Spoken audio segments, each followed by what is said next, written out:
is the letter I, like I.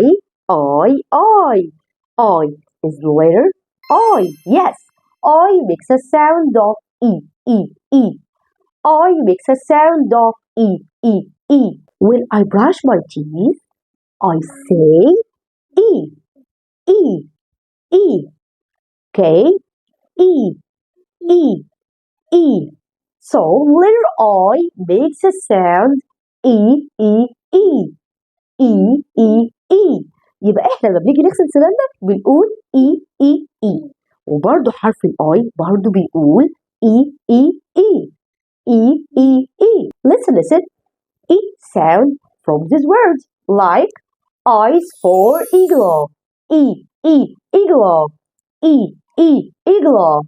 Eyes for iguana. Iguana. Iguana. Iguana. Eyes for insect. Insect. Insect. Insect. How to write letter I؟ ازاي نكتب حرف الاي capital وسمول بشكل حلو ومظبوط. يلا بينا. تعالوا بينا نتعلم نكتب capital I. capital I سهل جدا. Start at the top، هنبدأ من فوق. make a line down. Go back to the top، هنرجع تاني لفوق. make a line across. اوكي، تاني احنا معروف اي حرف كابيتال بنكتبه بين الثلاث سطور، السطر الاولاني، السطر الثاني، السطر الثالث. تمام. اول حاجه هنرسم عصايه من فوق لتحت بالشكل ده. اوكي، وبعدين هنعمل لاين اكروس فوق ولاين اكروس تحت بالشكل ده. تعالوا بينا نكتبه تاني. يلا. start at the top and make a line down. go back to the top and make a line across. يلا تاني. up and down across. again up and down across.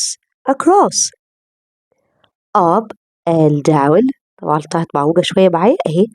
up and down across. ده كده الكابيتال I. طيب تعالوا بينا نكتب small I. يلا بينا. start at the top and make a line down بالشكل ده. بنعمل عصاية بالشكل ده صغيرة، وبعد كده بنعمل ايه؟ دوت في النص. طبعا معروف اي حرف سمول بيتكتب ما بين السطرين بالشكل ده، السطر التاني والسطر التالت. يلا بينا اهو، هنعمل عصاية ما بين السطرين دول، وبعد كده نعمل ايه؟ دوت فوق السطرين، دوت صغننة كده اهي في النص اهي. يلا up and down and make small dot. up and down small dot. سهلة جدا. بنعمل عصاية ما بين السطرين، وبعد كده بنعمل ايه في النص كده فوق منهم يعني نقطة صغننة بالشكل ده.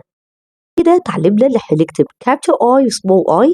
ما ننساش التمارين الموجودة في كتاب، يا ريت نعمل زيها على قدر الإمكان. لو مش معانا الكتاب نكتبه في الكراسة اهو، صفحة 37. أتمنى يكون الشرح عجبكم، وأشوفكم ألف خير، بقول لكم جود باي.